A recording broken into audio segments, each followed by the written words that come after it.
misterio de Cristo. Anoche vimos película de un misterio de homicidio, suicidio en Netflix. Pues este misterio no es como una novela, no es acerca de un crimen, algo así. La palabra misterio que se usa en el texto está hablando de algo velado, realmente, como si veas algo a través de una cortina, ¿no? Y puedes ver los detalles, los rasgos grandes, pero sin detalle. Y el misterio desvelado sería, pues, quitar la cortina, ¿no? No estamos hablando de algo completamente desconocido, ¿no? La palabra o la idea es algo que, pues, o sea, se aclara todo, ¿no? Si alguien te manda una foto y pues ves muy pequeñito los detalles y puedes ampliar la foto y ver todos los detalles, pues es un poco esa idea, ¿no? Revelar el misterio es conocer a fondo el misterio de Cristo, ¿bien? Y bueno, de eso va a tratar. Vamos a empezar orando.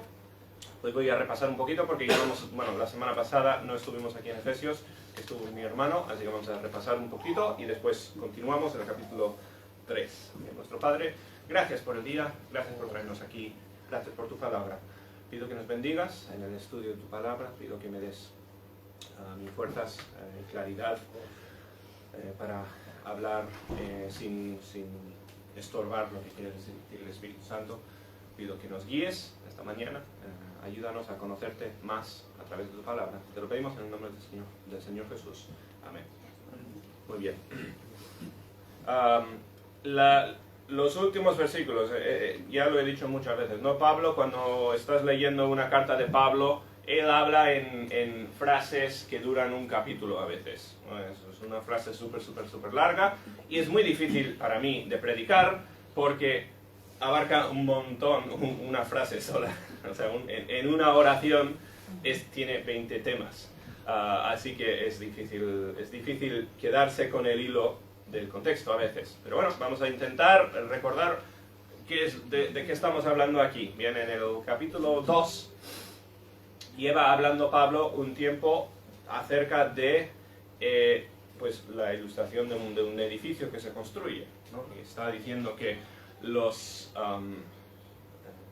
el edificio de la iglesia que se construye sobre el fundamento de Cristo, en ese edificio nosotros somos básicamente ladrillos, ¿no? Bloques de un edificio que lo construye Dios. Tenemos nuestro rol dentro de una obra más grande. Y la razón, por decirlo, o sea, el tema en Efesios es que no son los judíos los ladrillos, o sea, no es simplemente el tema de los judíos los que van a construir el reino de Dios, que es, si te queda, y por esto hablábamos de leer bien el Antiguo Testamento, si lees el Antiguo Testamento sin entender el plan futuro de Cristo, pues te quedas con un libro de historia de los judíos. Historias interesantes del pueblo judío en tiempos hace muchos años. Y la Biblia pues tiene el enfoque en los judíos, pero el plan final no es que los judíos formen el edificio, que es una ilustración, ¿no? Pero que formen ellos el reino de Dios, sino que van a ser, y lo que está Pablo diciendo es que todos, judíos y gentiles, gente de todas partes del mundo, van a ser los que se usan para formar el edificio. Bueno, dice empiezo con el final del versículo 20, dice: Jesucristo mismo, en quien todo el edificio, bien coordinado, o sea, con un plan, va creciendo para ser un templo, o una casa de Dios, una casa religiosa, un templo santo en el Señor, en quien vosotros también, vosotros siendo gentiles, en quien vosotros también sois juntamente edificados para morada de Dios en el Espíritu. Así de sencillo. Bien, estamos hablando de construir la casa de Dios. Dios está construyendo su casa usándoos a vosotros, está hablando a los efesios, y vosotros pues con los judíos de Jerusalén. Pablo es un judío, ¿no? y pues ellos tienen contacto con judíos, pues juntos, aunque se odiaban mucho los gentiles y los judíos, había mucho racismo en sus días, pues vais a estar juntos dentro de este plan de Dios. eso es el contexto, ¿bien? De esto estamos hablando.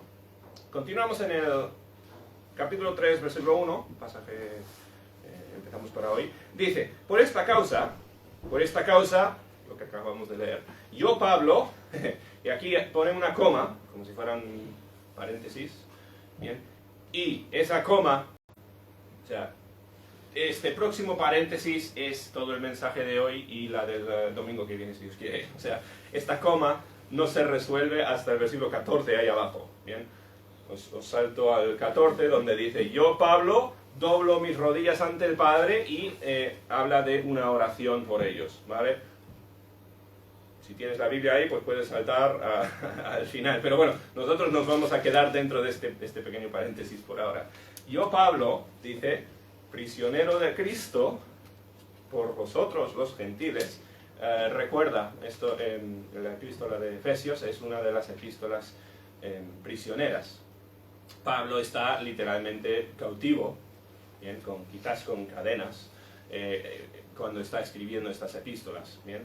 Él es un prisionero pues, por predicar a los gentiles. Y no lo dice para un sentir de culpa, ¿no? Pero dice, o sea, yo soy prisionero de Cristo por vosotros los gentiles, porque mi misión es llevaros este mensaje, ¿no? Yo he dedicado mi vida a el servicio de los gentiles. Bien, entonces, Pablo, o sea, esto tiene que ver con esta idea de que los gentiles tienen un rol importante dentro del futuro de la iglesia, el futuro plan de Dios, ¿no? Pablo dice, es tan importante que yo, pues, estoy dando mi vida por ello. ¿Bien? Y bueno, no hay que leerlo con sentido de altivez aquí. Pablo no está hablando como que no está hablando de su sacrificio, ¿no? Y de hecho, cuando dice que es prisionero de Cristo, no es prisionero de Roma o de pues el rey que le tuviera. No, Pablo pues está aquí y no se preocupa porque está aquí por lo que está haciendo por Dios, ¿no? Y bueno, podríamos hablar más no es el tema principal aquí, pero se podría hablar más, ¿no? De que cuando estamos nosotros haciendo la voluntad de Dios y nos lleva a un lugar incómodo, como la prisión o algo menos extremo, pues la perspectiva correcta es la que nos comparte aquí Pablo, ¿no? O sea, yo aquí estoy simplemente pues porque estoy haciendo el plan de Dios, ¿no? No hay mejor sitio para mí en estos momentos. Bien, quizás te encuentres en un lugar difícil, pero tienes la confianza de que estás sirviendo a Dios. No digo que conozcas perfectamente todo el plan, ¿no? Pero tú tienes la confianza de decir, pues yo estoy esforzándome a tope por hacer lo que Dios quiere. Con esa confianza, pues con Pablo puedes estar tranquilo, aunque sea en prisión, ¿no? Porque eres prisionero de Dios. ¿Por qué? Porque estás haciendo la voluntad de Dios. Pablo pues está yendo de cárcel en cárcel, pues porque quiere predicar a los gentiles. Tiempos de persecución y tiempos muy diferentes, evidentemente. Nosotros no tenemos quizás que arriesgar tanto por servir a Dios, o no tenemos tantas consecuencias adversas como las que tuvo Pablo, pero de la misma forma, bien, debería ser el plan, debería ser nuestra meta, simplemente el plan de Dios, encontrar qué es lo que Él quiere que estemos haciendo. Pero bueno, dice Pablo, entonces, yo Pablo, prisionero de Cristo Jesús por vosotros los gentiles, se enrolla más, o sea, habla de más cosas ahora. Bien, si es que habéis oído de la administración de la gracia de Dios, ahora, si estás en prisión, normalmente levanta la mano y dices, oye, orad por mí para que salga de la prisión, porque estoy en una situación difícil y vamos a orar que Dios me saque de esta situación. No, bueno, Pablo aquí que habla, dice, habéis oído de la administración o la dádiva o el que Dios dé su gracia. Dice, la administración de la gracia de Dios que me fue dada para con vosotros. Bien, o sea, está llamando su tiempo en prisión, su tiempo en cautiverio, lo está llamando la gracia de Dios. Bien, o sea, Dios dándole algo, gracia es simplemente un regalo inmerecido, ¿no? Algo que no merece. Pablo diciendo, lo que tengo yo es mejor que lo que merezco. Y es algo de Dios, y algo, dice, que me fue dado para con vosotros. Y yo no sé si quizás aquí la idea de Pablo es, pues estando en prisión, tiene mucho más tiempo para escribir estas epístolas, que evidentemente terminaron siendo de las partes más influyentes, las partes con más influencia de todo su ministerio. Al final han tocado pues milenios después de él las epístolas que están en la Biblia, ¿no? No sé si está un poco diciendo, pues gracias a Dios por el tiempo que me está dando, el tiempo libre para escribiros estas cartas. Podría ser, ¿no?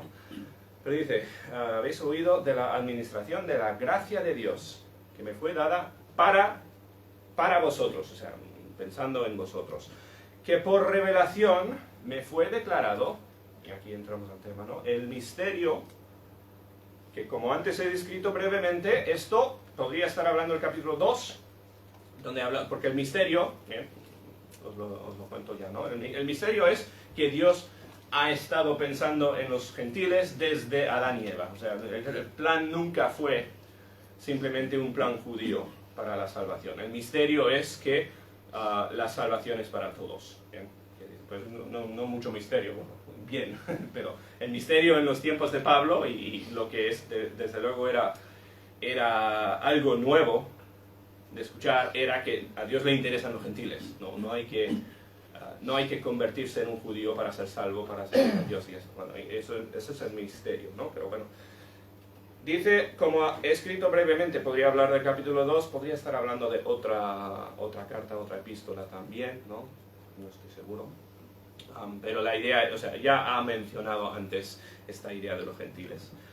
Dice, leyendo lo cual podéis entender, leyendo, como digo, o el capítulo 2 o otra epístola desconocida, leyendo lo cual podéis entender cuál sea mi conocimiento en el misterio de Cristo, o sea, qué es lo que he aprendido yo de este misterio. Bien, y como dije, la palabra misterio, bien, no estamos hablando de una novela o una historia, estamos hablando de algo pues revelado con más claridad.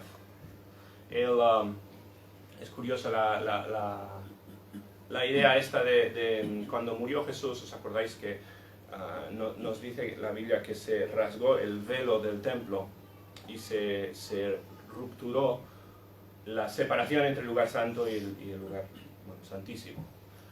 Esto tenía varios niveles simbológicos, ¿bien?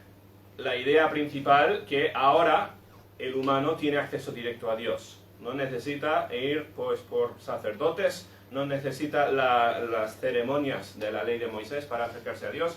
Desde la muerte de Jesús, ¿no? Tú y yo podemos hablar con Dios libremente, sin barreras. ¿Bien? Existía la oración antes también, por supuesto, pero había comunicación mucho más directa ya.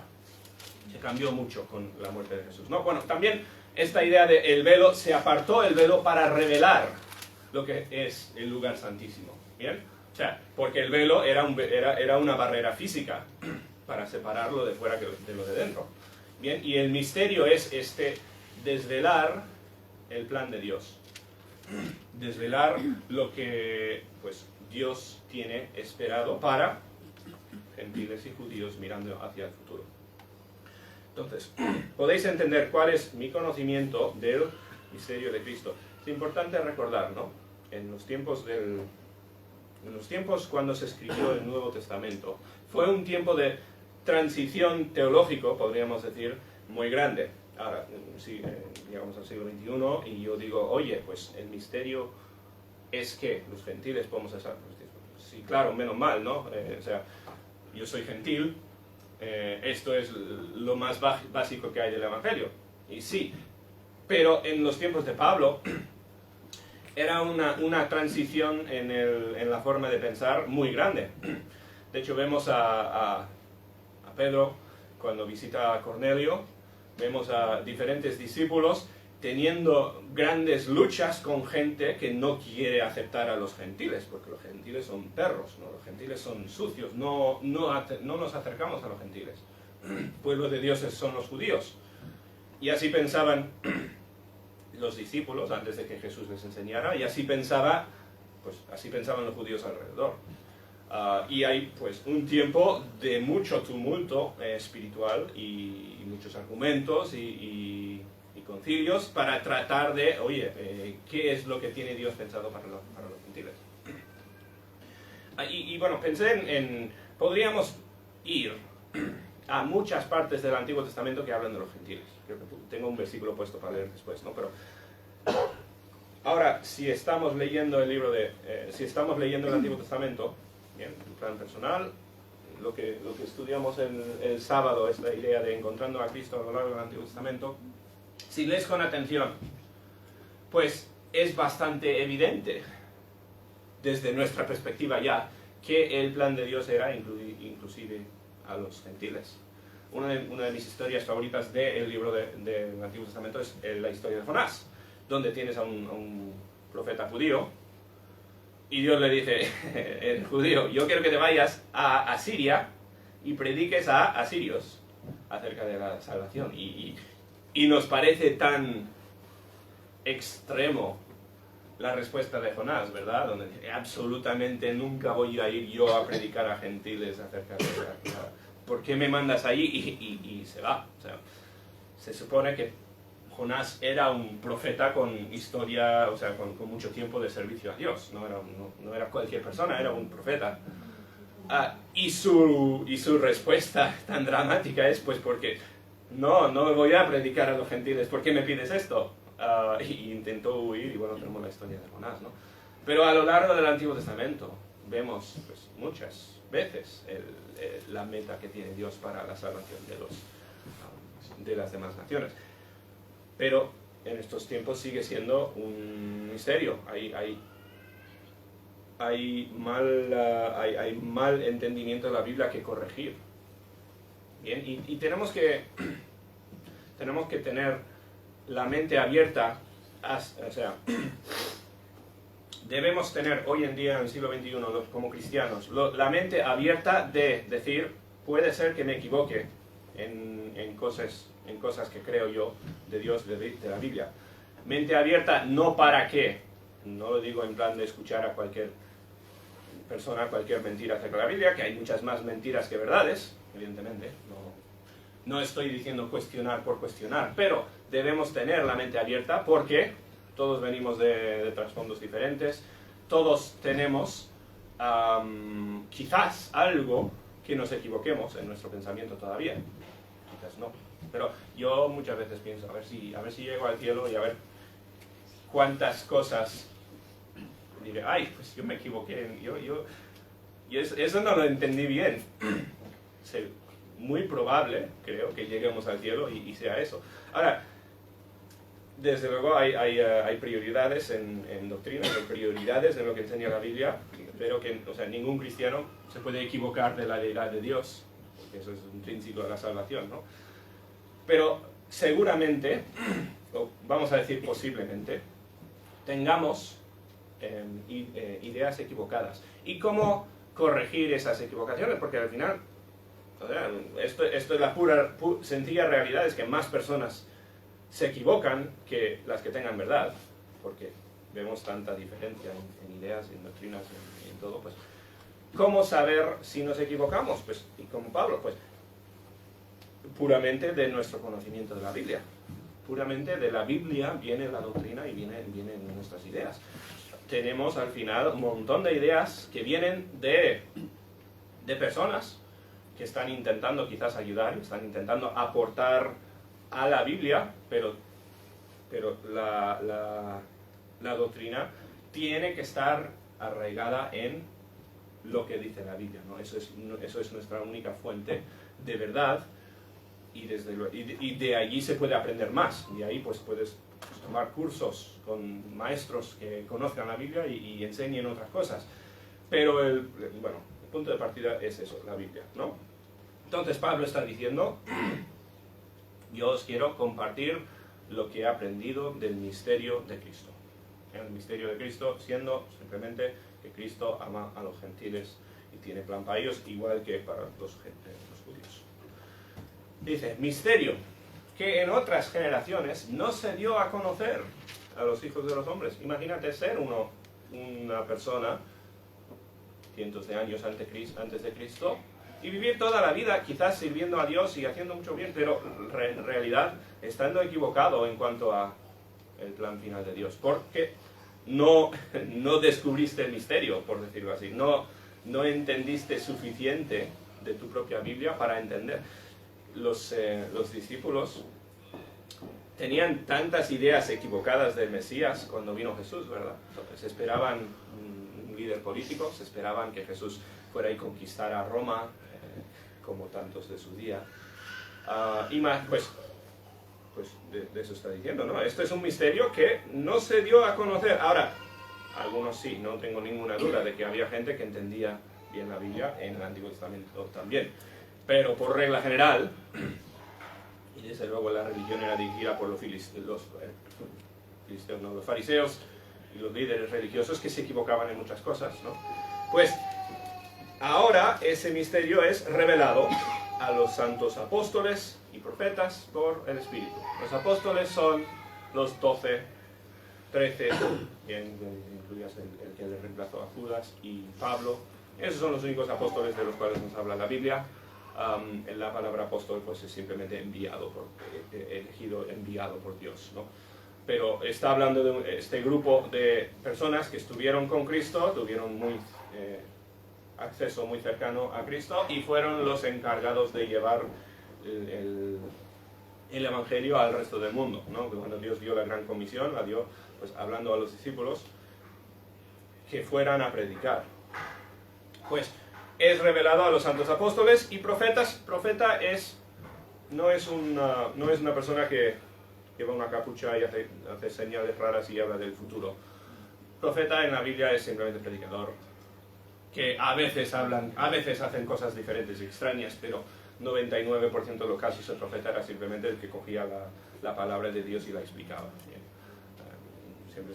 Así se puede entender la palabra profeta en la Biblia. Dice 6, que los gentiles son, y aquí repetimos un poco, ¿bien? No añadimos mucho nuevo en el pasaje de hoy, pero repite lo que es el misterio. Que los gentiles son coherederos y miembros del mismo cuerpo. El cuerpo de la iglesia, el cuerpo o el edificio que se está construyendo, ¿no? Los gentiles son coherederos, miembros del mismo cuerpo y copartícipes en la promesa en Cristo Jesús por medio del Evangelio. ¿Bien? ¿Ya? El Evangelio incluye a gentiles. Bien. Toda esta sección está hablando de un tema que igual me dicen, es que no me importa mucho este tema, porque yo me imagino todos aquí son gentiles, todos damos por sentado que Dios salva a los gentiles, y dices, pues no me importa. Bueno, yo creo que es importante entender la importancia en su día, o sea, meterte al contexto de Pablo y en estos tiempos y recordar que sí, pues esto fue una cosa muy importante para entonces. Y hasta que me digas que yo trato a todos los de a mi alrededor, no importa su nación, no importa su raza o su trasfondo o su conocimiento anterior a Cristo, hasta que me digas que les tratas a todos como el mismo valor, o sea, como si tuvieran exactamente el mismo valor que tú dentro del plan de Dios y que tienes una unión perfecta con tus hermanos alrededor, pues no me digas que esto no me aplica. Es la idea, ¿no? O sea, vale, está claro, los gentiles son salvos, pero la idea aquí no, o sea, es más allá que simplemente la salvación de gentiles, es que todos somos estos ladrillos, todos somos colaboradores en Cristo con las mismas, los mismos beneficios y las mismas metas en cuanto a servicio a Dios. ¿Bien?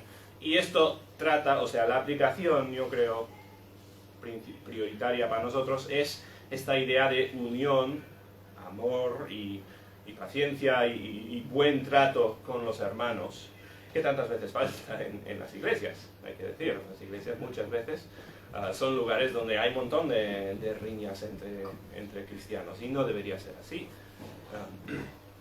Si ves un equipo de fútbol que cada 2x3 en las noticias, pues este delantero se odia al otro delantero y hay rivalidad y este quiere más minutos y quiere... O sea, ese equipo no funciona. O sea, eso hay que matarlo. Era...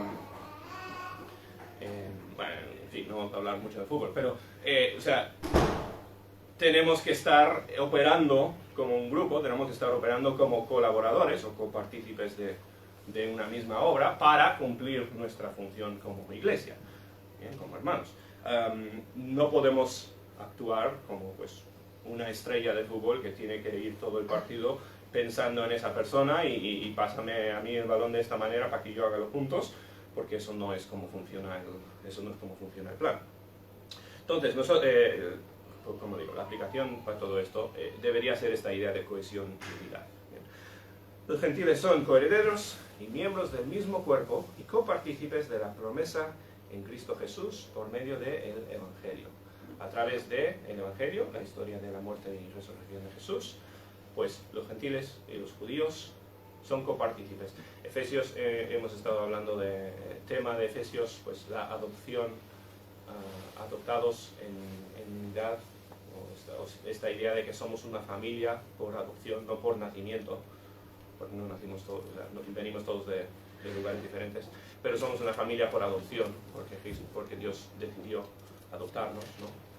Pues hasta que digas, pues trato a los demás cristianos como hermanos de carne y hueso, pues esto sigue aplicando, ¿no? Esto sigue siendo importante.